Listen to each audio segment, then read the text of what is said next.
Hey, everybody, and welcome to the Strike Three Looking Fantasy Baseball podcast. I'm joined with my co host, Riley, How's it going, everybody? and we're going to be discussing catchers for the 2021 season. But before that, I want to talk a little bit about 2020. It was a weird year, To say both the with least, yep. baseball. Yeah. So, with the 2020 season, it's really easy to look at the stats and just use it as a confirmation bias. Like, well, this guy did well and I like him, so his stats are legit, but I don't like this guy and he did bad, so obviously he's bad. So how are you viewing the 2020 season, like in terms of players and how they performed? I'm looking at the numbers and I'm taking that almost with a grain of salt. A lot of these guys, especially in the catcher category, you get on heaters, I guess you can say. You get on little runs, and it really affects your numbers. And I think we saw that for most of 2020. I think you could look at Tatis, who, and I know he's not a catcher, but you look at a guy like that who puts up great numbers in the beginning, and then last month, he falls off. His numbers look good in the end, but that I think that just kind of goes to show you the hot and cold of 2020 of what it was. Right. Yeah. Same for me. Like I don't want to completely discount it, but it's hard to 100% take it as fact either. And there were a lot of like breakout catching performances, but catcher's a hard position. It's a lot easier if you have a short season. When you're playing every day, 162 games, that can really affect a catcher's production. Yeah, that'll definitely wear him down. And even in 2020, we saw that the catchers weren't even playing every day. They were still taking their breaks. If they were on a heater, maybe they weren't, but for the most part, those catchers were still getting their breaks. And to have those breaks and know that the season is shorter and in front of you, and you can kind of see that goal. I think that helps with the mental focus on it too, because it's a tough position. Catchers don't just come in and hang out in the clubhouse and look at the quick little pitching. What's the starter throwing or whatever. No, the catcher's looking at every batter, every sequence that they've done to the batter in the past, what has gotten them out before. The catcher's got a lot of homework, and I think having a shortened season gives them a little bit of comfort and kind of see that finish line. Exactly. Yeah, and not just with catchers, but like there were, for the most part, especially with prospects. I'm thinking Joey Bart in particular. We'll talk about him later, but a lot of the prospects I'm like giving a complete pass on because we don't have anything to reference besides their minor league numbers and their 2020 season. But it's really if when you first come up, you're gonna struggle, and they didn't have that time to adjust. So not just at the catcher position, but any catcher, I'm kind of willing to give those prospects a pass. Yeah, same here. I don't want to count really anything that they did in 2020 against them by any means. I want to look at how they were doing at the end of 2019. Did they look like they were ready for the step up? They didn't even get a good spring training. I don't think anybody really got a good spring training, obviously, with what happened. So I agree with you 100% on that. Prospects get a pass. Doesn't mean I'm drafting them way up the board either, but I'm definitely not saying, oh, this guy sucks because he couldn't hit for the, 50 at bats or whatever they gave him at the end of the year. Right. So we'll move on a bit into how we draft catchers. There's a whole lot of opinions. A lot of people, catchers like that position, nobody wants to draft. Yeah. But some people love just waiting until the last round. Some people want to get that top guy. How do you draft catchers? I look for a deal. That's my main thing. So when I go into a draft, I'm looking late game. I'm looking towards the back end of the draft for sure. But if somebody sneaks out there to where, they're 2 or 3 rounds later than I kind of expected my room to go, I might snag them. It really depends on the players around them. It depends on my team build. But I'll take a deal if I can get a deal. Yeah, same here. I usually I don't wait till the very end, but I'm kind of like towards that, last 5 rounds kind of thing. Like you, like I will take it if there's a deal, but sometimes that can bite you. Like I did draft Mitch Garver last year. Well, this year technically we got 2 more days till 2021, but Right. yeah, this Now, did you guys have a weird draft with yours? Just a question, because I had a very strange draft with ours just because of timing and all that. So was yours pretty normal in the aspect of the draft room itself? Well, most of my drafts were done before we even knew that the season was going to be delayed. So a lot of that Oh, was okay. drafting for an 162 game season. Gotcha. Yeah. See, and I was in a few leagues, and most of them they didn't want to draft once we started hearing that stuff was going down like that. And all three of the leagues that I was in this last year, which I'm normally in about 6 or 7, but I only was in 3 last year.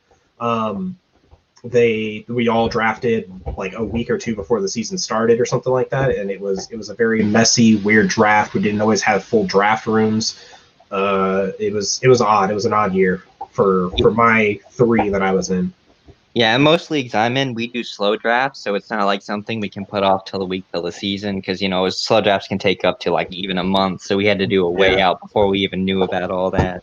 All my slow drafts this year did not happen. Everybody just nobody wanted to be the guy stuck with a guy who doesn't play or something like that because of COVID. After a couple of guys backed out, everybody basically said they wanted their money back and to just chalk this year up to a loss. So I respect it. I get it. I don't want to go in with my hand tied behind my back either. So my perspective was a little weird this year on this last draft, but the years before, I usually have a good same strategy. Right. So we'll start looking at the catchers here, and obviously the number one guy hasn't signed yet, JT Real Muto. Not really much news on him in terms of market right now. I haven't heard anything. Not a peep. I mean, everyone was saying Mets, but then they got James Mccann, so they're not signing him. And I think Phillies because I just think he's gonna have to go back there because I don't see many teams shopping for a catcher right now. Yeah, 100%. The only other two teams that I looked at earlier today, Cardinals. If they don't bring back Yachty, I don't know kind of what's going on there. I know there's been talks with Yachty about bringing him back, but Cardinals don't have a catcher. At the same time, the Cardinals are not exactly looking to win. So that also counts them out. Or spend money at all. Or spend money, yeah. We've seen them dump money in players. The only other option I'm seeing right now is the Nationals? Like, besides the Phillies?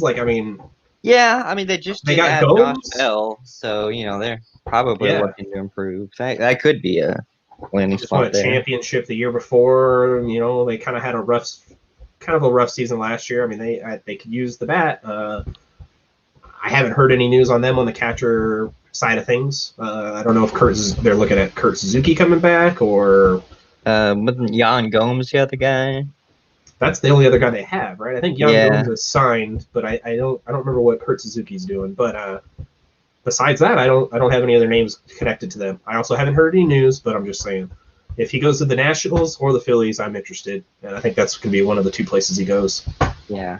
And when you look at Real Muto, he's the one big outlier. A lot of the other catchers are kind of all in a group near each other in ADP, but Real Muto is the big outlier. Fantrax has him at 48.95 ADP, and that's a solid 80-90 picks before the next catcher.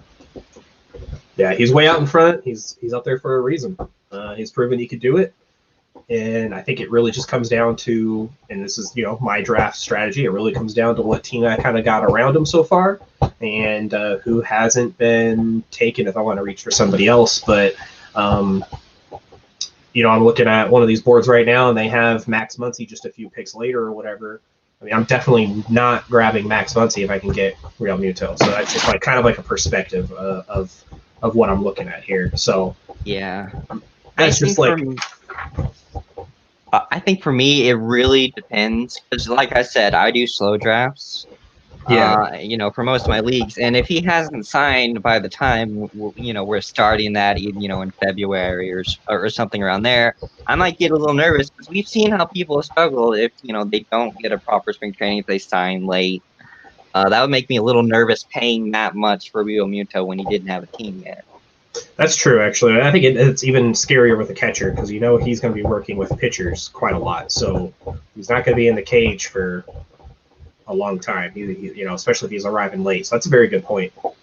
Very good point. That would scare me away, too. Looking at the people around him, like Starling Marte goes a few picks later. I love Marte. Springer doesn't have a team yet. Aaron Judge, Trent Grisham. I think I'd like to go like a different direction than Real Muto that early. Yeah, I've always kind of felt the same way. I feel like the top catcher always kind of goes a little early, and you might get burned for it sometimes. Again, it does really depend on your team around them, though. I always caution that the most. So if Real Muto is coming to me and it's like a round later, I might stag him. But if he's not on a team, I might just wait. It's a tough call. And then we get kind of into the first group of that second tier of catchers. You got Will Smith, Salvador Perez, Wilson Contreras, Yasmani Grandal, and then Travis d'Arnaud a little bit later. I really like Will Smith. Now, I love Will Smith. It's a good call. For me, one thing I'm a sucker for is for someone with good plate discipline that knows how to walk and limits his strikeouts. And Will Smith took a big step forward this year doing that. He had 20 walks to 22 strikeouts. He had a just above 400 OBP in 2020. He hasn't actually played that many games because he didn't play too much in 2019. But he's played 91 games, with 268 average, 574 slugging. He's been impressive so far. He's been impressive, and then you don't always want to take into account playoff numbers or anything like that, but man, he was a beast. He was a beast. He was clutch. I mean, that's what you're looking for more, in my opinion, more than anything with a catcher. Like, who could be clutch? Gary Sanchez could be clutch. JT Realmuto could be clutch. I think Will Smith is in that same conversation. And right. Before he got brought up in AAA, 2019, he put up fantastic numbers in AAA.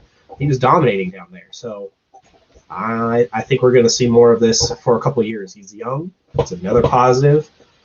So I definitely like that pick. Yeah. The only thing holding him back right now is his defense, but that's something that he can easily work on. Like he's probably only going to play 120, 130 games because, the defense, he was Fantrax has him at a negative value of defense last year, but that's something that can easily be improved, and that the Dodgers won't keep the bat out of that lineup for too many games. No, the Dodgers are there to hit. Their whole lineup is there to hit. They're looking for that pop. I don't see it holding him back either. Will Smith, where is he going right now? Is he somebody going at 126? Yeah, see, I might go for that.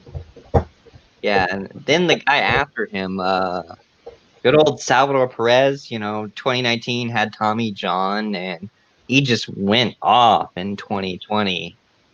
I mean, crazy year for him. It was he came back with a vengeance, and I didn't see it coming. I would never, if you would have bet me $20 that Perez has you would have just said a good year in 2020, I would have said no. But I think that goes to show you the shortened season really helped him out. I think he could focus more. He already knows his pitchers. He already knows his game on the defense. He's golden there. I think he probably just focused up, and he had a great year hitting. Right, and obviously he's not going to hit 333 in a full season, but this is a guy that hit 20-plus home runs 4 years in a row before he got injured in 2019.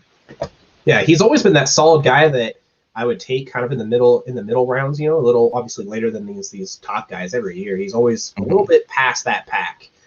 He is somebody that I would reach for at times if the price was right. Yeah, same here. He proved he can hit. I mean, what was his? I mean, his bat at this, I guess you can't really focus on that. But that goes to show you what you can't look at for 2020. It was 375. Yeah. But that just goes to show you that, he was hitting the ball well. Yeah, and next up on ADP is Wilson Contreras, about 20 picks later at 156. And there's right now, will they or won't they trade him kind of talk going on right now. Yeah, they seem to be after the Darvish deal. Yeah.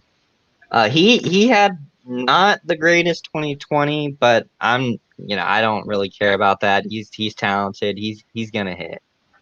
That's the guy that I'm not reaching for, but I'll gladly take late if he's falling, and I just don't have a catcher. My next, I would take him. I could see him having a bounce back year, like you said. Yeah, it'll be interesting to see if if he does get traded, will that boost his value? Will that drop? It's kind of that uncertainty with him right now. Because obviously Wrigley Field is a very hitter-friendly park.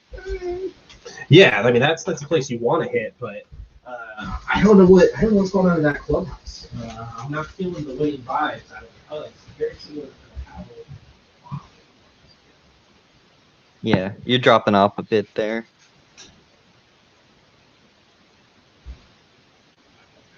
Yeah, so with Boston, I felt like they lost their winning mentality, and I feel like the Cubs have lost theirs. They've got all that drama with Chris Bryant going on.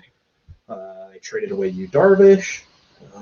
I would like to see him leave that team, even though he might have to leave a hitter-friendly ballpark.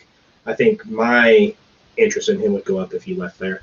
And that's actually a funny thing, just something to bring up. I mean, would the Padres go after a catcher? I mean, I know they just got Victor Carantini. Yeah, to catch Darvish. I know that. Like, who else do they have? They have Nola, Austin right? Nola. Yeah, Nola did do pretty well, so we're going to talk about him here in a bit. I don't know. Any chance that they may move on JT Real Muto? They seem to be buying everybody.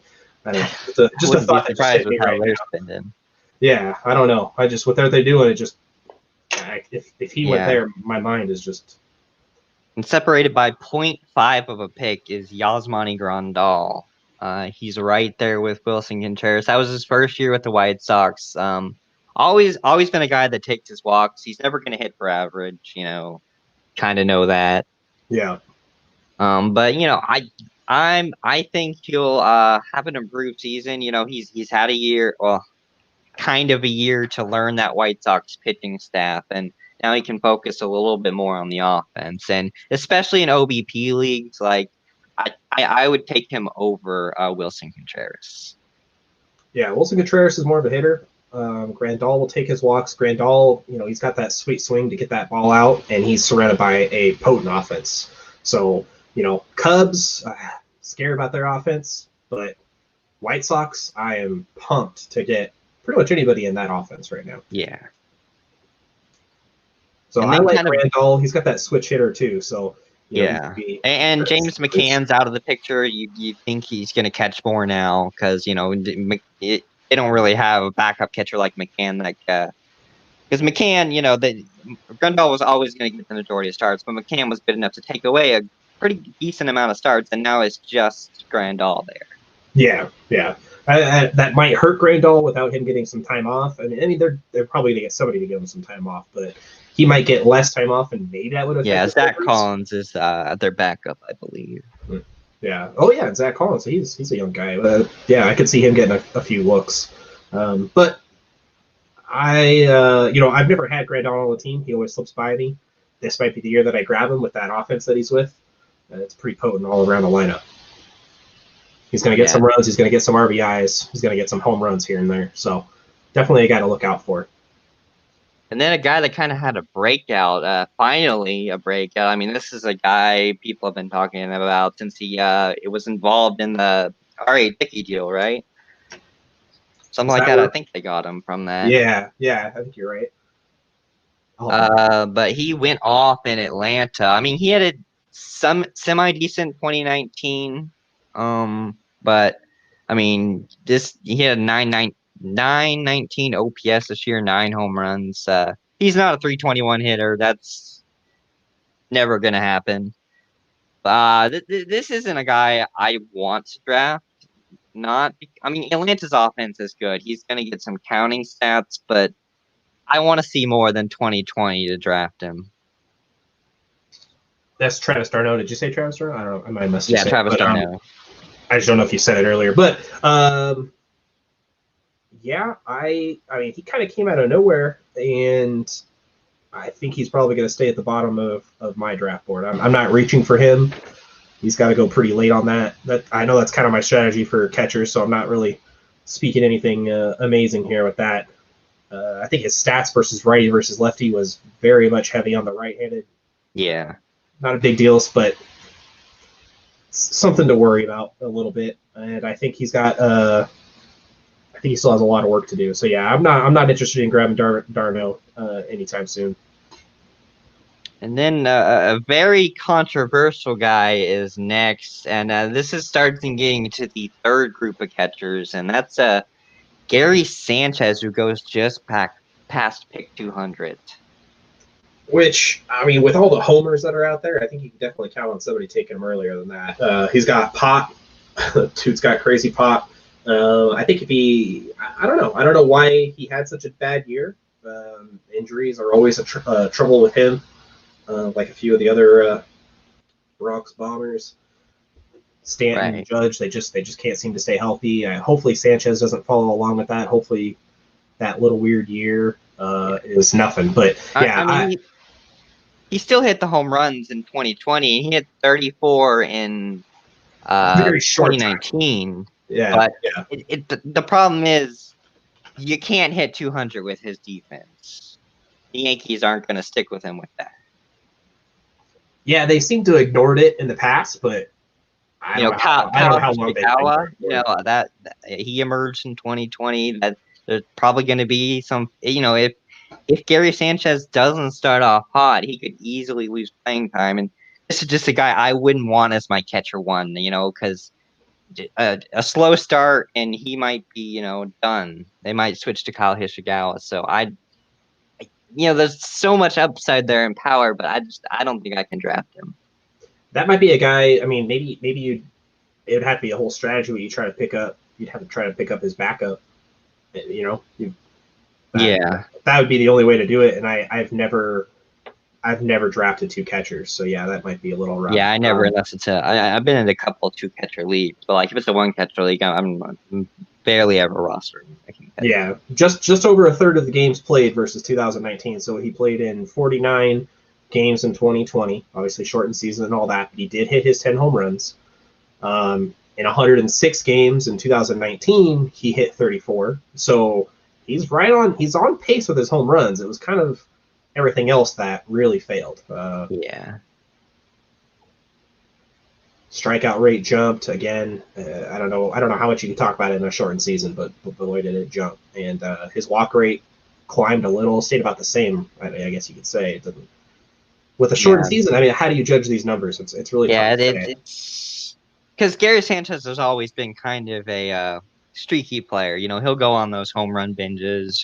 Then he'll hit 100 for a month. It's if you're playing in a weekly, week to week head matchup, he'll win you a week or he'll lose you a week. That's really what it is with him.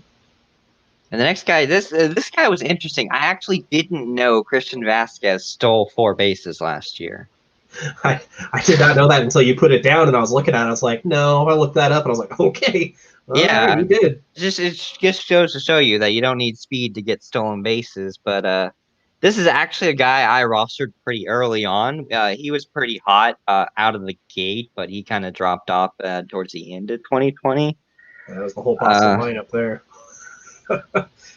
They all fell off, is all I mean. Boston. I mean, if you look at Boston's rotation, you can find better AAA rotation. Yeah, they have Sale coming back though, right? They got Rodriguez coming back. Yeah, I don't think he'll be ready to start 2021, but he'll be back sometime. Yeah, I just think maybe they can get that little boost. They seem to be dead in the water. I think Vázquez probably got his stealing technique from Big Papi. That's pretty hilarious. Like you said, you don't need speed. You just need to kind of be unassuming and get some. But he hit 7 home runs, hit 283. Those are pretty decent numbers. But I'm sneaky good, honestly. Sneaky good. And I mean, 23 home runs in 2019. I didn't remember that either till I looked at it. It's not as bad as when I think Christian Vázquez, I just don't think offense. I don't even think that he knows how to hit. And now I look at the numbers and I'm like, oh wow, yeah, he did pretty well. I mean, so here's something funny. Mitch Garver is below him coming up here, right? In this draft board, and I think I would probably lean towards Garver, even though he had a bad 2020. But that's because just to give a perspective, I didn't know Christian Vázquez had such a good 2019 or 2020, and I would probably still take Mitch Garver even after Mitch Garver's bad Yeah, I 2020. mean, especially at because you're talking about Garver, and that's the guy that goes about 60 picks later. So that, I'm waiting, is what I'm saying. Yeah, yeah, I'm not going to pick up Vasquez if I can get Mitch Garver later, for sure. definitely. Which is a weird to say that though. I'm still kind of baffled that people are willing to bite on Sanchez, but they're not willing to bite on Mitch Yeah, Garver, who's in the middle of the Twins lineup. I wouldn't bet on those stolen bases translating too much into 2021. I bet that'll be a one-off thing. Right.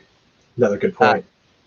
a guy I accidentally skipped over is actually a guy I really like, Sean Murphy. Now, I was huge into Sean Murphy coming into 2020. I drafted him on like every team, and then he just disappointed me for the first month and a half, so I dropped him. So then, of course, after I dropped him, he went on to have a great September.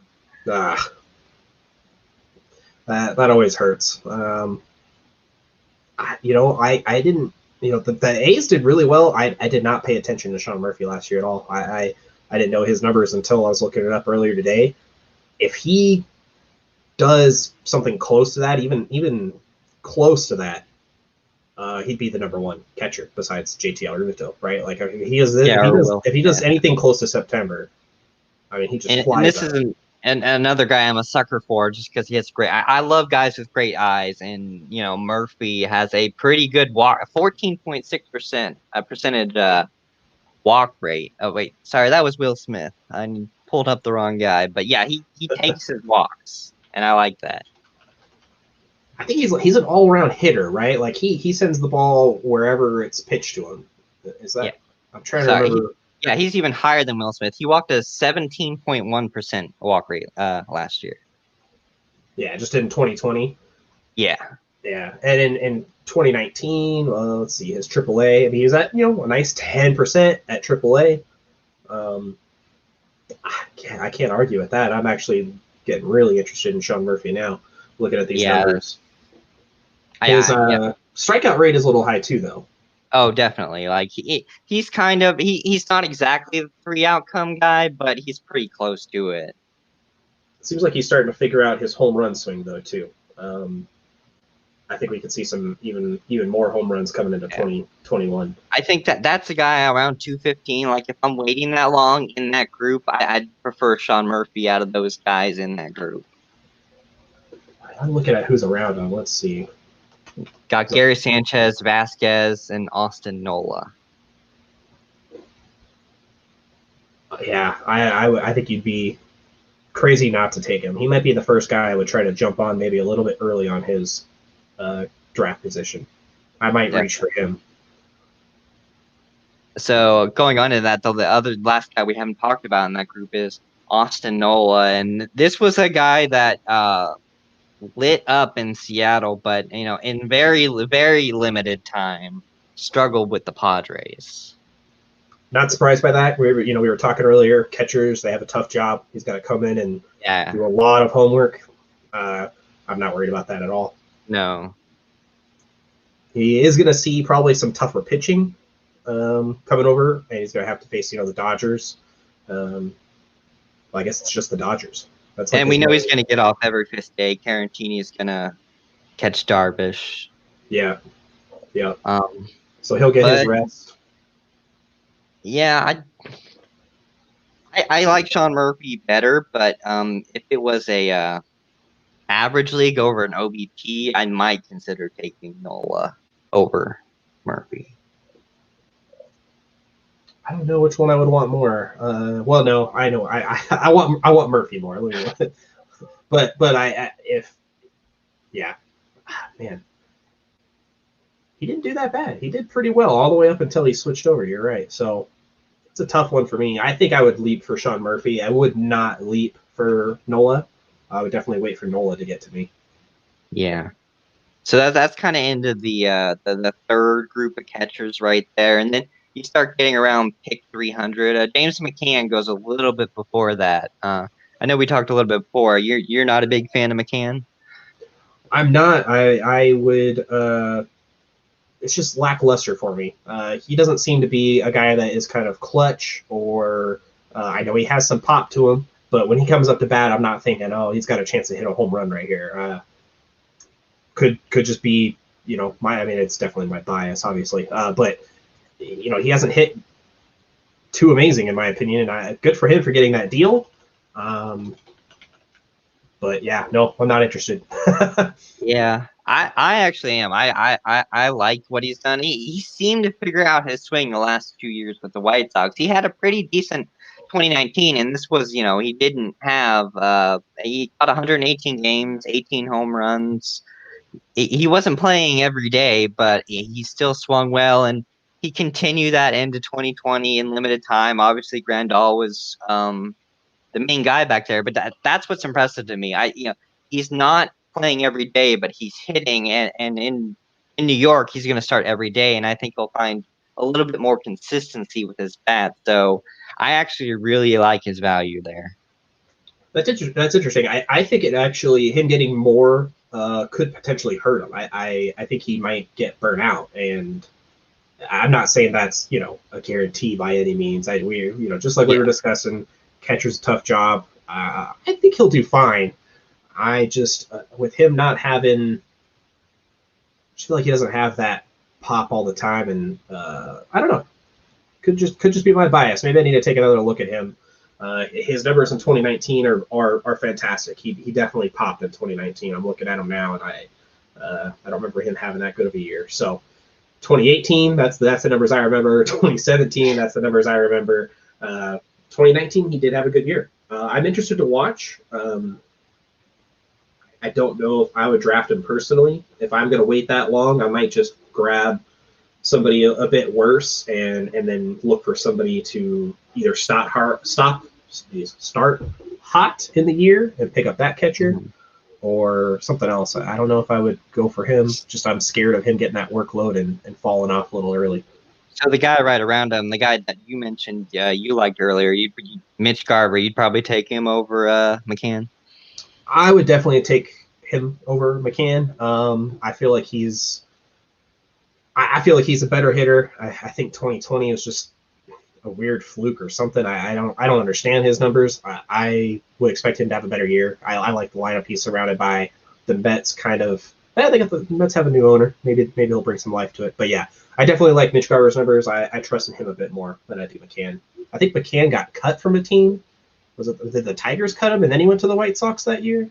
Or something like that, or like a really minor trade, something like that. Yeah, it was something to where they gave him away. He was having a bad year. I get it. We all have bad years. I feel like Garver's going to turn it around. He's in that Twins lineup. I like that one a lot better. I think if I'm going to wait that long, I'm going to go for somebody I trust a bit more. Yeah, I mean, at pick 275, getting a catcher that might hit 30 home runs and hit 260. He can hit 250. I'll still take him. Yeah. Yeah, so after the 30 home runs is like you just said. The 30 home runs is really exactly. He's Gary Sanchez, but about 100 picks later.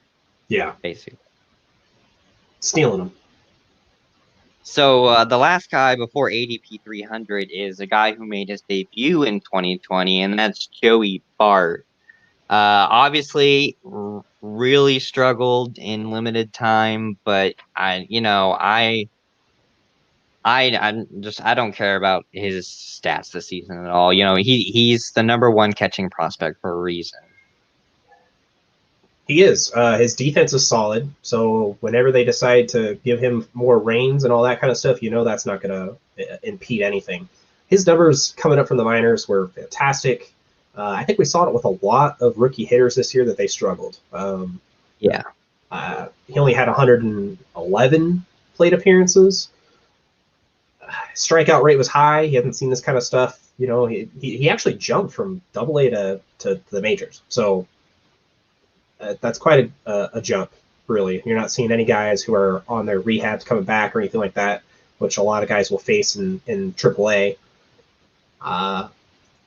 I think this year will be the real year of how his career is going to go.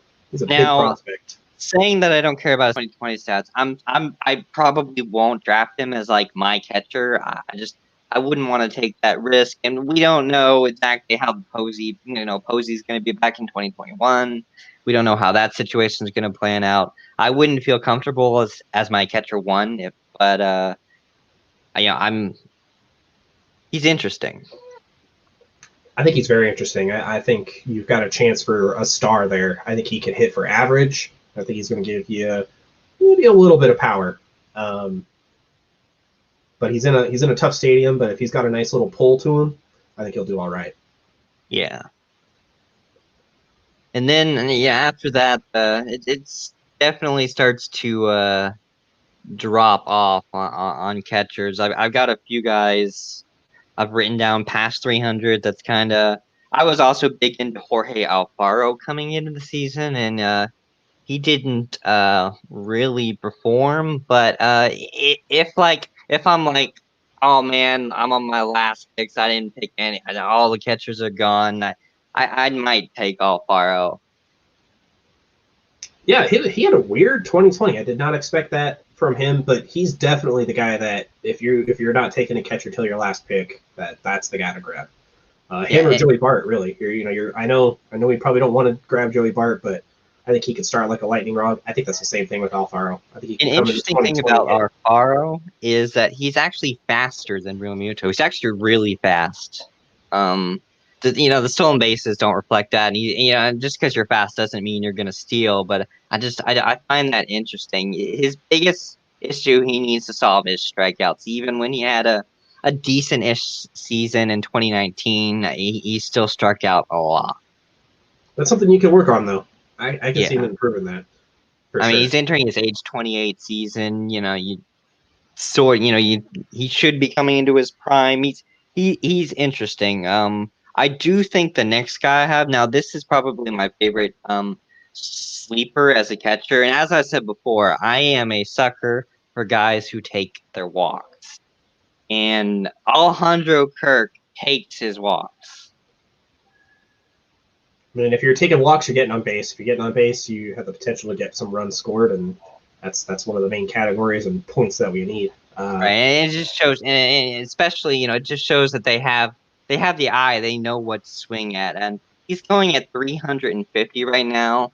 Now, obviously, it's not entirely clear what the role will be between Danny Jansen and Alejandro Kirk, but this is a guy that could hit 300, could have a 380 OBP. He's not going to hit 25 home runs or anything like that. But this is he'll give you the decent average, decent OBP in a position that a lot of catchers don't give, especially in the average part. Yeah, I think he's a guy that you don't need to draft, but you want to pay attention and see where things are going for Toronto. Danny Jansen's been their prospect. They've been trying to prop up and get going, and he's had little flashes. But I mean, even as we haven't mentioned him until now, and there's a reason for it. He's struggled. If Kirk can come out and do well and kind of earn himself some more playing time, if we have a normal year to where everything starts kind of normal, I could see him being viable maybe by the All-Star break or somewhere around there. If he comes out hot, that'd be where I'd be looking for sure. Is like June, probably close to July. I'd be really looking at him and seeing how he's doing. And this is a guy that jumped straight. He only played up to A-ball in 2019 before making his MLB debut in 2020, but in his time in the minors, 89 walks to 60 strikeouts. He has got an advanced plate approach for his age. He's only 22. Yeah, that's nuts. If he can keep that going, he's obviously going to be seeing some harder pitching, but that happens quite a bit with pitching prospects, actually, the same way, though. Pitching prospects usually jump a couple levels. So, he's going to see some top-notch guys down low, and then, they usually will skip AAA or AA. So if he's been seeing some good stuff down there, and if he can adapt that up here to the majors and keep his patience, he might get fooled on some pitches and stuff like that. That's going to happen. But I think if he has patience, that'll be key. Wait for his pitch, drive it, and I think he can see himself taking more time away from Jansen and becoming the number one by, like I said, mid-season. Yeah, I could definitely see that. And the last guy that kind of interests me on that list is Sam Huff. Like Alejandro Kirk, he only played up to A-ball 2019. He's kind of the opposite of Alejandro Kirk. He's going to strike out a ton, but he's got power. He doesn't really have anybody in front of him, right? He's over there. The Rangers, they've got nothing. I would say that they if they were trying to win, they need a catcher. Maybe they would go after JT or Real Muto, where we know that's not happening. They're not looking to win right now.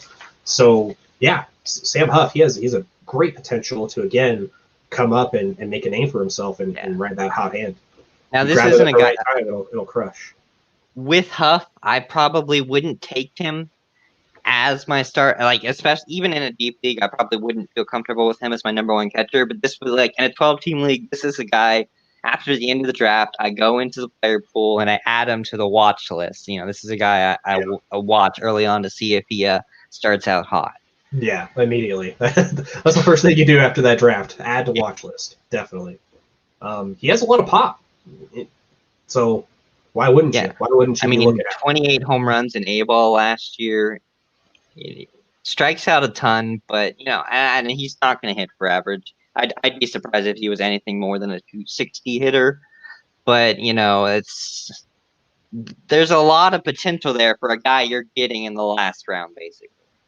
Yeah, for a guy that you're getting as soon as he gets hot. You've got him on your watch list. Oh, he hit a home run.